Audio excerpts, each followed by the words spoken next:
Kag sa good vibes, nadumduman nyo pa bala ang motorcycle rider nga nagbulig pugong sa nagawaras nga babae sa tunga sang dalan samtang may bitbit nga kutsilyo.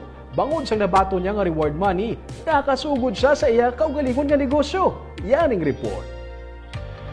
Bulan sang Pebrero sini nga tuig nag-viral ang ini nga video kung sa diin ginhakos ang food delivery rider ang babae nga may bitbit nga kutsilyo sa tunga sang Circumferential Road kag nagawaras. Ang rider nga si Arnold Malba nangin instant hero.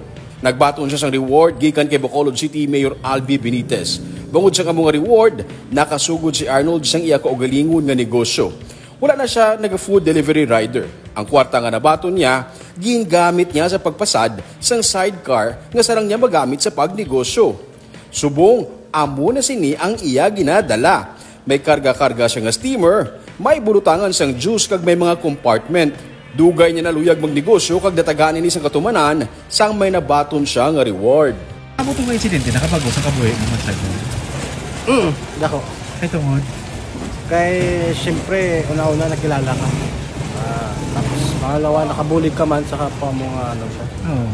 And pang-apat, muna, yung tagaan ko nito nga yung pangabuyan. Oo. Yung gamit goods yung chat ko, hindi sa ano. Ang kwarta. Itago, aside mo gisaya bali. Oo. So, bali ang plano, na plano, naging magnegosyo.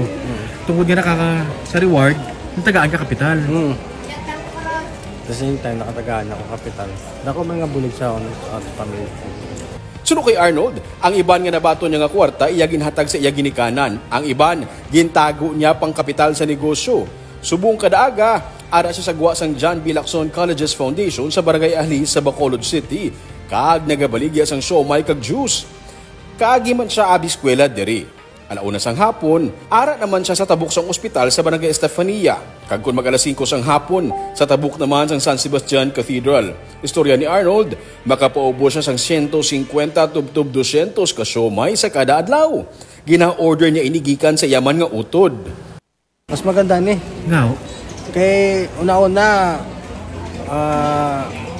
may kapital ka ni, tapos makita mo ganyan na ginpakahuran mo wala. Kaya kung mag-delivery ka, is waiting ka lang din para sa lang din gagawin ka ano. So ano subong prestada ako naga? O nadiri mo ni first drop mo? Oo, tore.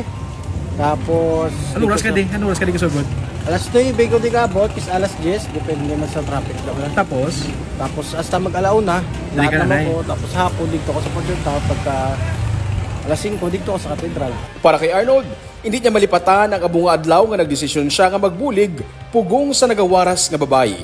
Bungod sa iya pagpangisog nga makabulig, nadayon ang iya dugay nga handom nga makanegosyo. Subong naman, nagasupot-supot siya gikan sa iyang income kag luyag niya makadugang pagid sang food cart para magdako pagid ang iya nga negosyo.